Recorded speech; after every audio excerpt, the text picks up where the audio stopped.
Hello students, welcome back to the next video of business study. आज के class में हम लोग बात करने वाले हैं ट्वेल्थ क्लास का एक chapter that is financial market, जिसमें एक टॉपिक है SEBI, security exchange board of India. अभी तक हम लोग capital market, money market, primary market, secondary market, फिर डिफरेंट इंस्ट्रूमेंट्स के बारे में डिस्कस किए, फिर कैसे शेयर मार्केट वर्क करता है, डिपॉजिटरी पार्टिसिपेंट्स क्या होते हैं, डिपॉजिटरी क्या होते हैं, ट्रांजैक्शन कैसे एग्जीक्यूट होता है, डीमैट अकाउंट क्या होता है। बहुत सारी चीजें हम लोग समझें और देखें कि आखिर एक्चुअली में शेयर मार्केट में वर्क कैसे होता है। मगर ये सारे स्मूथ फंक्शनिंग को एग्जीक्यूट करने के लिए एक बहुत बड़ी संस्था है जो इसके पीछे लगी हुई है, यानी कि पीछे लगने का कहने का मतलब काम करती है। ठीक है, तो बेसिकली ये जो सारा फंक्शनिंग है शेयर का, शेयर खरीदना, शेयर बेचना, इन्वेस्टर के राइट को प्रोटेक्ट करना, इशूअर यानी कि जो कंपनी है, इशूअर को एक अच्छा मार्केट मिले ताकि वो जब चाहे तब फंड अरेंज कर ले, उसके कंपनी का शेयर का प्राइस क्रैश ना हो। ठीक है ना, ब्रोकर को भी कुछ राइट मिलना चाहिए, डिपॉजिटरी का कुछ राइट होता है। तो सबके राइट को प्रोटेक्ट करने का काम security exchange board of India करती है। फिर अगर बात करें, समय जैसे जैसे चेंज होता है, समय जैसे जैसे चेंज होता है, नीड्स एंड रिक्वायरमेंट चेंज होते हैं, बिजनेस करने का तरीका चेंज होता है, नए नए मेथड्स आते हैं, तो उनको भी रेगुलेट करने का काम करता है। जैसे पहले म्यूचुअल फंड नहीं हुआ करता था, मगर आज के डेट में जो लोग शेयर में इन्वेस्ट करना चाहते हैं मगर शेयर का नॉलेज नहीं है, शेयर मार्केट का नॉलेज नहीं है, सिक्योरिटी मार्केट का नॉलेज नहीं है, तो उनके लिए एक बहुत बड़ी समस्या थी। तो उनके लिए आया म्यूचुअल फंड कि चलिए, आपका फंड जो है एक फंड मैनेजर मैनेज करेगा, वो हाईली नॉलेजेबल रहेगा और आपके बिहाफ में वो डिसीजन लेके आपके पैसे को इन्वेस्ट करेगा और जो भी बेनिफिट होगा आपको मिल जाएगा after certain charging certain commission. ठीक है, तो कहीं ना कहीं समय जैसे जैसे चेंज हो रहा है, बिजनेस करने का तरीका भी चेंज हो रहा है, फंड अरेंज करने का तरीका भी चेंज हो रहा है, तो रूल्स एंड रेगुलेशन भी चेंज होना चाहिए। रूल्स एंड रेगुलेशन भी चेंजेस होना चाहिए, है ना। कभी भी लॉ जो है वो स्टैटिक नहीं होता है, वो डायनेमिक होता है। ठीक है, हमेशा चेंज होते रहता है। ठीक है, तो चेंजेस, समय समय पे चेंजेस लाने का भी काम करता है security exchange board of India. तो अभी तक जो पढ़े उसको मिला जुला के आपको सेबी का फंक्शन नॉर्मली आपको थोड़ा बहुत पता है, और यहाँ पर क्लासिफाई करेंगे सिस्टमैटिक मैनर में कि रेगुलेट करने का भी काम करता है, डेवलपमेंट का भी काम करती है। ठीक है, तो चलिए शुरू करते हैं सेबी। ठीक है, सबसे पहले थोड़ा सा एक हिस्ट्री समझ लेते हैं कि सेबी का गठन कब हुआ था, सेबी का पहले क्या पावर था, अब क्या है। तो देखो 1998 में सेबी का गठन हुआ। ठीक है, 1988 में। ठीक है, मगर इनिशियली सेबी के पास इतना पावर नहीं था। सेबी को जस्ट एक इंस्पेक्टर की तरह गठन किया गया कि भाई तुम इंस्पेक्ट करोगे, है ना, वॉच करोगे, देखोगे कि सिक्योरिटी मार्केट जो है वो अच्छे से फंक्शन कर रहा है कि नहीं। बात समझे, rules and regulation banana, 100% regulate करने का काम सेबी का नहीं था। 1988 में गठन किया गया और इसको सिर्फ इंस्पेक्ट करने का काम, इसका मेन मकसद था कि भाई किसी भी इन्वेस्टर को दिक्कत ना हो, किसी भी इश्यूअर को दिक्कत ना हो, इन्वेस्टर के साथ चीटिंग नहीं होना चाहिए, उनका डेवलप, है ना, उनके डेवलपमेंट की बात ज्यादा नहीं करता था। यानी कि रूल्स एंड रेगुलेशन चेंज करना, रूल इम्प्लीमेंट करवाना, ज्यादा नहीं। ठीक है, सेबी बस वॉचडॉग का काम करता था कि हाँ किसी भी तरीके का मैनिपुलेशन ना हो। बट समय जैसे जैसे बदला और जैसे जैसे लोग ज्यादा जुड़ने लगे, तो सेबी का फंक्शनिंग को ध्यान में रखते हुए इसको कंप्लीट कंट्रोल दे दिया गया सिक्योरिटी मार्केट का। तो सिक्योरिटी, है ना, मार्केट का share, debenture, bonds, mutual funds, ये सबका कंप्लीट कंट्रोल फिर किसके हाथ में दे दिया गया, सेबी के हाथ में दे दिया गया 1992 में, 4 साल के बाद। ठीक है, तो चलिए देखते हैं क्या कह रहा है। Security exchange board of India was set up in 1988, regulates the function of securities market, function को रेगुलेट करता है। SEBI promote orderly and healthy development of the stock market but initially was not able to exercise complete control over the stock market transaction. Starting में सारा transaction के ऊपर control इसका नहीं था। It was left as a watch dog to observe the activities. सिर्फ watch dog मतलब क्या, देखना कि सही से काम हो रहा है कि नहीं, यानी कि इंस्पेक्टर भी हम बोल सकते हैं, ठीक है। But was found in effective in, है ना, regulating and controlling them. As a result, in May 1992, SEBI was granted legal status, and SEBI is a body corporate having the separate legal existence and perpetual succession. तो सेबी को एक full fledge legal status दे दिया गया, एक body corporate बना दिया गया, और बॉडी कॉर्पोरेट कहने का मतलब ये डिस्टिंक्ट एंटिटी है, ठीक है ना। इसका सेपरेट लीगल एग्जिस्टेंस हो गया एंड परपेचुअल सक्सेशन, मतलब मेंबर आएंगे और जाएंगे पर बिजनेस जो है वो कंटिन्यू चलता रहेगा। और कंप्लीट कंट्रोल कब आया, 1992 में आया, ठीक है। रीजंस फॉर, रीजन क्या था, तो सिंपल सा रीजन है भाई। रीजन क्या है इसका एस्टेब्लिशमेंट का, healthy healthy security market develop हो, किसी भी तरीके का डिलीवरी में प्रॉब्लम ना हो, पैसे कट गए, शेयर नहीं मिला, या फिर मैनिपुलेशन हो रहा है प्राइस का, बहुत सारे लोग प्राइस रिगिंग कर रहे हैं, मतलब अननेसेसरी का प्राइस बढ़ा देना, अननेसेसरी का प्राइस घटा देना, इनसाइडर इंफॉर्मेशन वगैरह वगैरह, ठीक है, ये सब चीज। और कंपनी को रूल्स एंड रेगुलेशन बताना इसका काम था। तो मेन रीजन क्या था, देखिए, with the growth of the dealing of stock market, lot of mall practice. ये क्या होता है, मतलब चोरी, जैसे अलग तरीके से प्राइस इंक्रीज कर दिए अननेसेसरी का, और जैसे ही फायदा हुआ उसको, उसका प्राइस को क्रैश भी करवा दिए, है ना। किसी भी शेयर को खरीदना है किसी को, ब्रोकर को, तो वो क्या कर रहा है, प्राइस क्रैश करा दे रहा है, डिमांड बहुत ज्यादा, सप्लाई बहुत ज्यादा क्रिएट करवा दे रहा है अननेसेसरली। तो वो सब चीज पहले पॉसिबल था, मगर अब पॉसिबल नहीं है जब सब कुछ डीमेटेरियलाइज हो गया। And started in stock market such as price rigging, unofficial premium on issue, unnecessary का इशू प्रीमियम, अननेसेसरी का प्रीमियम मतलब 10 रुपए का शेयर अननेसेसरी का 150 में बेच रहे। या फिर तुम ये जो देखे हो कि कंपनीज एक्ट 2013 जो है बैन कर दिया है कि डिस्काउंट पे आप शेयर इशू नहीं कर सकते हैं, ठीक है।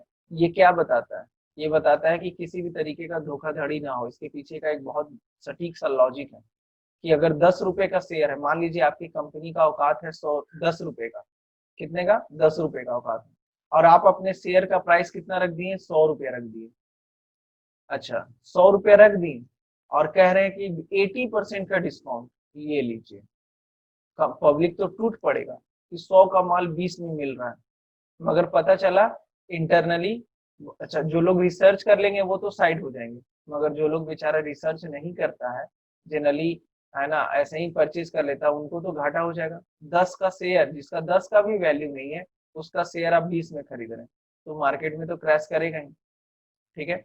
तो वो सब चीजों को एलिमिनेट करने के लिए सेबी का गठन किया, ठीक है। Delay in delivery of share नहीं होना चाहिए, violation of rules and regulation of stock exchange ना होना चाहिए, इसकी काम इस पे फोकस रखता है ना। Listing requirement, list, stock exchange में जो लिस्ट कराने का काम होता है, ये भी किसके अंडर में होता है, सेबी के अधीन होता है। तो due to the malpractice, the customers started losing confidence, है ना, इन्वेस्टर्स जो थे उनका कॉन्फिडेंस लूज होने लगा, फेथ लूज होने लगा in stock exchange. So the government of India decided to set up the agency or regulatory body to know the to know which are known as Security Exchange Board of India. तो basic सा reason, share issue करने में दिक्कत ना हो, share unnecessary का premium पे issue ना हो जाए, फिर उसके बाद किसी भी तरीके का माल प्रैक्टिसेस ना हो, डिलीवरी में दिक्कत ना हो, ऐसा ना हो कि पैसा कट गया और शेयर नहीं आ रहा है, फिर उसके बाद rules and regulation strictly follow किया जा रहा है each by each and every mediator, उसको इम्प्लीमेंट करने के लिए बेसिकली सेबी का गठन किया गया, ठीक है। तो सारा काम जो है इसका सेबी से ही, सेबी का सिक्योरिटी मार्केट से ही रिलेटेड है, ठीक है। अच्छा, टाइम टू टाइम ये रूल्स, मतलब धोखाधड़ी, धोखाधड़ी Anjali, purpose and role of SEBI, role क्या है इसका, सिंपल सा रोल है, ईश्वर के पॉइंट ऑफ व्यू से, इन्वेस्टर के पॉइंट ऑफ व्यू से और इंटरमीडियरी के पॉइंट ऑफ व्यू से, तीनों के पॉइंट ऑफ व्यू से रोल बता रहा है। इशूअर, इशूअर कौन, जो शेयर बेचता है, जैसे मेरी कंपनी है तो हम हो गए इशूअर, हम शेयर आप लोगों को दे रहे हैं अपनी कंपनी का। For issuer it provide market place in which they can raise finance fairly and easily. मेरे लिए क्या चाहिए, हम कंपनी है भाई, हमको शेयर बेचना है तो हमको एक मार्केट प्रोवाइड करिए, तो मार्केट प्रोवाइड करने का काम करता है।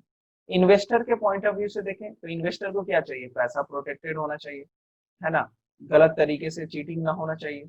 तो for investor it provide protection and supply of accurate and correct information.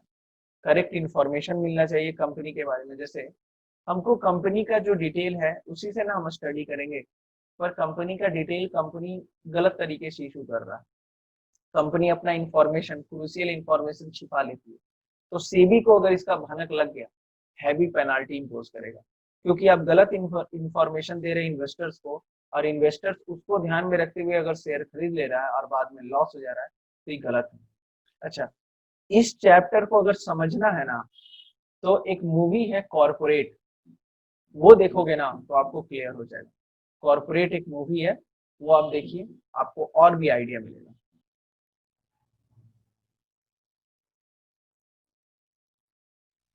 तो नेक्स्ट है इन्वेस्टर के राइट को प्रोटेक्ट करना और इंटरमीडियरीज के राइट को प्रोटेक्ट करना। इंटरमीडियरी मतलब जो ब्रोकर वगैरह होते हैं, उनको भी एक प्रोफेशनल मार्केट चाहिए, उनको भी एक कॉम्पिटिटिवनेस चाहिए। ऐसा नहीं कि जैसे दो बिजनेसमैन आपस में जब लड़ाई करता है तो बिजनेसमैन को तो प्रॉब्लम होता ही, कस्टमर को भी प्रॉब्लम होता है, तो ब्रोकर आपस में डिस्प्यूट ना करें, ऐसा फंक्शनिंग करता है सेबी। ठीक है, नेक्स्ट पॉइंट है ऑब्जेक्टिव, कि भाई ऑब्जेक्टिव क्या है सेबी का। ऑब्जेक्टिव की बात करें फिर से घूम फिर के वही आएगा, रेगुलेट करना, है ना, किसी भी तरीके का चीटिंग ना हो, मैल प्रैक्टिसेस ना हो, फ्रॉडुलेंट एक्टिविटी ना हो, इन्वेस्टर्स के राइट को प्रोटेक्ट करना, स्टॉक एक्सचेंज के रूल्स एंड रेगुलेशन को रेगुलेट करना, एक्टिव रखना, चेंज करना, अमेंडमेंट लाना, सब जो पढ़े यहाँ पर समराइज हो रहा है। To regulate the activities of stock exchange, objective क्या है, क्यों हम सेबी का गठन किए, पर्पस ऑब्जेक्टिव तब एक ही है, रेगुलेट करना स्टॉक एक्सचेंज को, to protect the right of investor and ensure safety, safety ensure करना, सेफ्टी इंश्योर करना, है ना। चलिए, to to protect the fraudulent and malpractices by having balance between the self regulation of business and its statutory regulation, है ना। Self regulation of business कहने का मतलब देखिए, सेल्फ रेगुलेशन क्या होता है, हर बिजनेस का अपना नियम कानून होता है कि नहीं। आप अगर बिजनेस चला रहे हो तो आपके भी कुछ दायरे होंगे, आपके भी कुछ रूल्स एंड रेगुलेशन होंगे आपके बिजनेस के, एंड सेबी का भी कुछ रूल्स एंड रेगुलेशन है, ठीक है। तो आप अपने article of association, memorandum of association के अधीन चलोगे और आपको सेबी का भी फॉलो करना है, तो सेबी ये मेक श्योर करता है कि भाई किसी भी तरीके का फ्रॉडुलेंट एक्टिविटी ना हो, और बिजनेस के रूल्स एंड रेगुलेशन को भी ध्यान रखते हुए सेबी अपने रेगुलेशन, रूल्स एंड रेगुलेशन को, स्टैट्यूटरी रेगुलेशन को फॉलो करवाता है, ठीक है।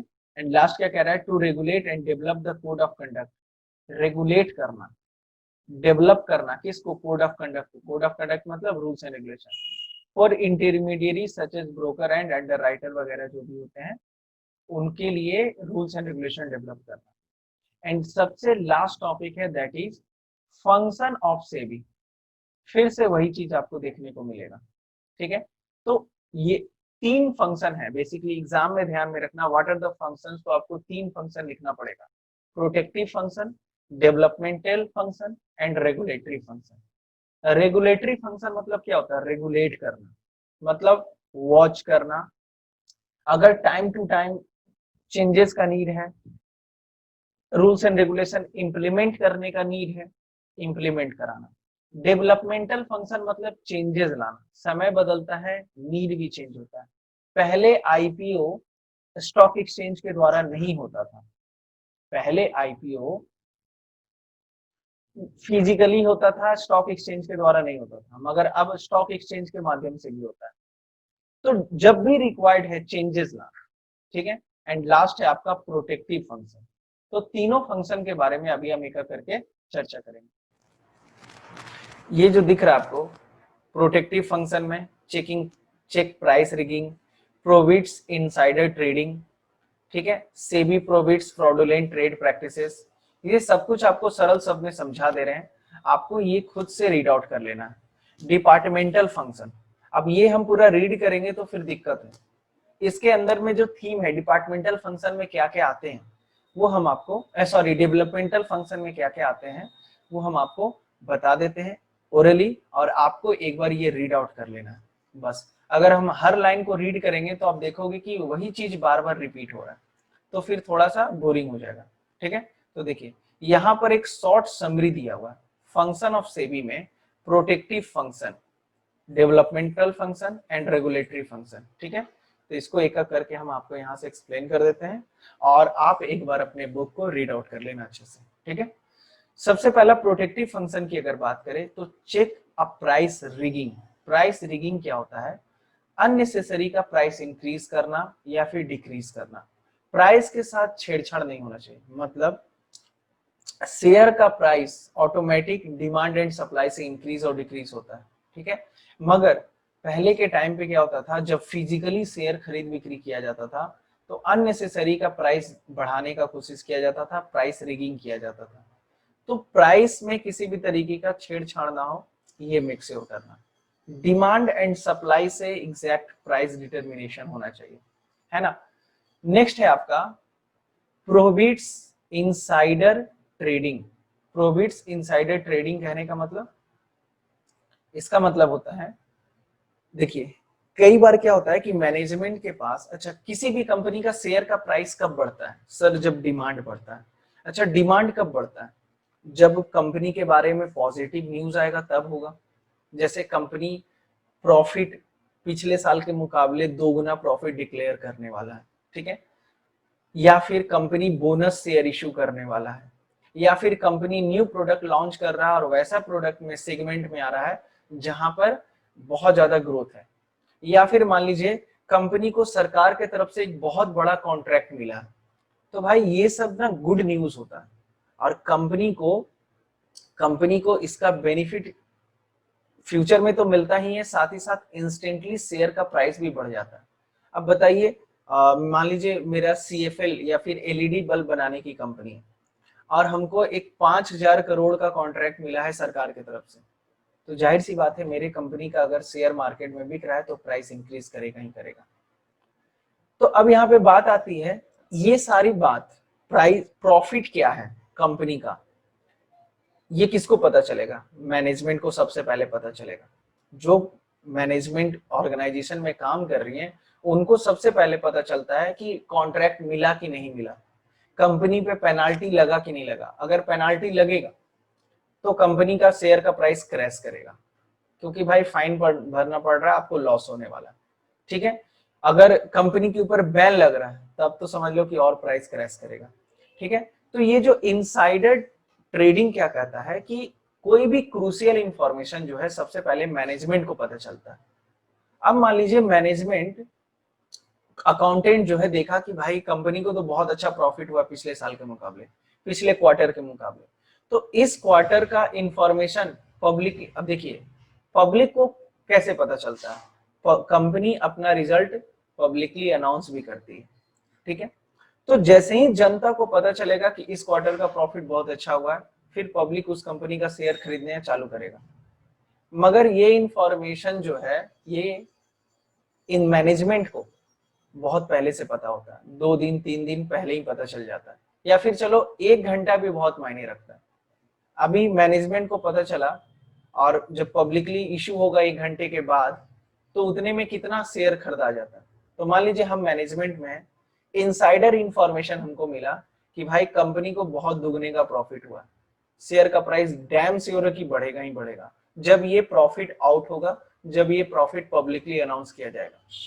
हम अपने रिलेटिव्स को हम ये इंफॉर्मेशन पास कर दिए समय से पहले और मेरा रिलेटिव क्या किया, शेयर परचेज कर लिया। तो बताओ इससे फायदा किसको होगा? रिलेटिव को होगा।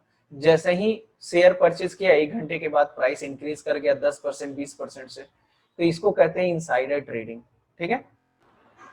देखिए इनसाइडर ट्रेडिंग में एक और क्या होता है, जैसे सिंपल सा फंडा है, मैनेजमेंट कोई अगर इंफॉर्मेशन लीक करता है और उसके कारण उसके रिलेटिव्स, उसके जानने वाले को प्रॉफिट होता है। इसको कहते हैं इनसाइडर ट्रेडिंग।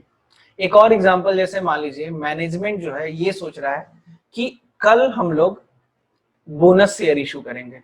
बोनस शेयर मतलब जिसके पास 10 शेयर है उसको एक शेयर एक्स्ट्रा मिलेगा। 10:1 के रेशियो में कंपनी बोनस शेयर इशू करना चाहती है, ठीक है।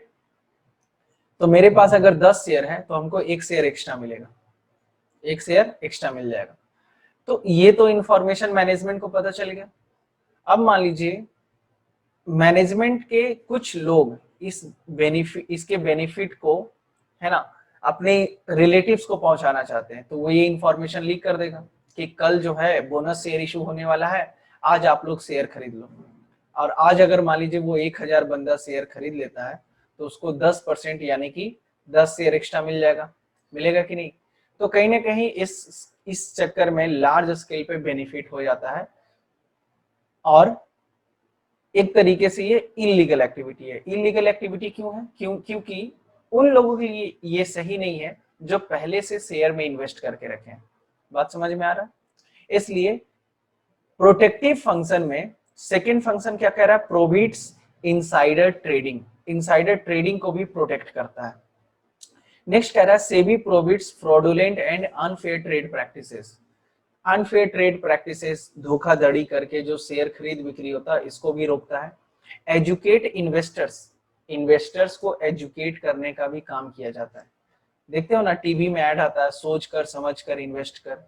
फिर उसके बाद बहुत सारी संस्था है जो कि एनएससी बीएससी के अंतर्गत आती हैं, जो कि शेयर मार्केट के स्टडी को इनहेंस करती है, मतलब कि आपको एजुकेट करती हैं। आप बाखूबी वहां कोर्स अप्लाई करिए और 6 महीने का, 10 महीने का, 1 साल का ट्रेनिंग लीजिए और आपको बहुत सारे अपॉर्चुनिटीज भी मिलते हैं वहां पर, ठीक है। तो बहुत सारी संस्था है जो शेयर मार्केट से रिलेटेड, सिक्योरिटी मार्केट से रिलेटेड एजुकेशन प्रोवाइड करती हैं। तो एजुकेशन भी देना इन्वेस्टर्स को, ताकि जितना एजुकेटेड रहेंगे उतना हेल्दी कंपटीशन होगा। And check the preferential allotment. Check on preferential allotment मतलब जैसे देखिए आपको हम बताए ना कि वर्कर को भी शेयर दिया जाता है कंपनी की तरफ से, फिर उसके बाद बोनस शेयर भी इशू होता है, या फिर आप एज एन मैनेजमेंट है तो मैनेजमेंट की तरफ से भी शेयर मिलता है, मैनेजमेंट को भी शेयर मिलता है। या फिर राइट इशू के बारे में आपको बताए थे कि कंपनी अगर नया शेयर इशू कर रहा है तो सबसे पहले किसको देगा? एग्जिस्टिंग शेयर होल्डर को, क्योंकि राइट इशू कहता है एग्जिस्टिंग शेयर होल्डर के पास राइट है कि वो अगर कंपनी शेयर इशू कर रही है तो सबसे पहले उनको मिले। तो प्रेफरेंशियल अलॉटमेंट पे भी फोकस रखता है, यानी कि प्रोटेक्ट करना, जो भी रूल्स एंड रेगुलेशन है उसको बनाए रखना और इन्वेस्टर के साथ किसी भी तरीके का धोखाधड़ी ना हो। डेवलपमेंटल फंक्शन में क्या होता है? डेवलपमेंट करना, यानी कि करंट सिनेरियो के साथ इंटरेक्ट करना, ठीक है, जिसमें कि ट्रेनिंग ऑफ इंटरमीडियरीज, जितने भी ट्रेनिंग है, जितने भी ब्रोकर हैं उनको ट्रेनिंग वगैरह देना। Internet trading, underwriting optional, market IPOs, market of IPOs, intermediaries को ट्रेनिंग प्रोवाइड करना। ट्रेडिंग, इंटरनेट ट्रेडिंग, ये जो इंटरनेट के माध्यम से आज ट्रेडिंग कर पा रहे हैं, है ना, खरीद बिक्री। ट्रेडिंग कहने का मतलब क्या? शेयर का खरीद बिक्री। तो शेयर के खरीद बिक्री में आज बहुत ज्यादा स्मूथनिंग आ गया है, बहुत ज्यादा स्मूथ फंक्शनिंग हो गया। क्यों हो गया? All because of internet. और ये इंटरनेट से लिंक करने का काम कौन किया है? सेबी किया। तो ये किसके अंडर में आ जाएगा? Development function. Under writing optional, market IPO. Market IPO कहने का मतलब, आईपीओ हम आपको बताए थे ना, पहले जो है IPO initial public offering physically हुआ करता था, मगर अब इसको स्टॉक एक्सचेंज से लिस्ट करके अब ऑनलाइन भी कर दिया गया, यानी कि आप इजिली घर बैठे आईपीओ में अप्लाई कर सकते हैं।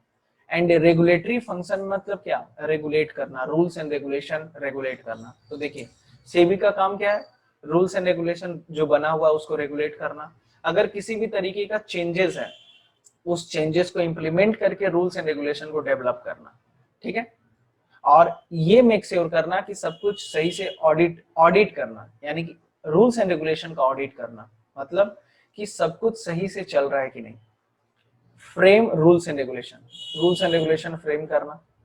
रजिस्टर एंड रेगुलेट इंटरमीडियरीज को रजिस्टर करना। जैसे कोई भी ब्रोकर, जैसे मान लीजिए जीरोधा की बात करें तो जीरोधा को लाइसेंस कौन दिया है, सेबी दिया है।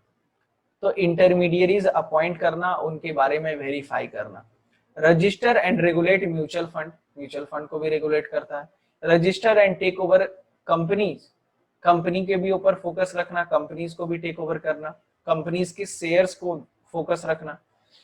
SEBI conduct inquiry and audit the stock exchange, and stock exchange का ऑडिट कराना, मतलब जो भी स्टॉक एक्सचेंज है, NSE, BSE, Calcutta stock exchange और उसके डिफरेंट इंडाइसेस हैं, तो वो सही तरीके से काम कर रहे हैं कि नहीं, वो जो रूल्स एंड रेगुलेशन, जो क्राइटेरिया है वो फुलफिल कर रहा है कि नहीं।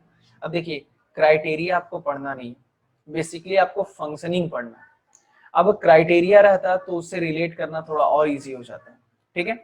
तो बेसिकली आपका यही फंक्शनिंग है। तो ये सब आपको एक बार डिस्कस कर लेना है, एक बार रीड आउट कर लीजिएगा, एकदम सरल शब्द में सब कुछ दिया हुआ है, आपको किसी भी तरीके का कठिनाई नहीं होगा, ठीक है। इसी के साथ ये जो चैप्टर है बेसिकली कंप्लीट हुआ, और है ना, और नेक्स्ट वीडियो में हम लोग आगे की डिस्कस करेंगे, ठीक है।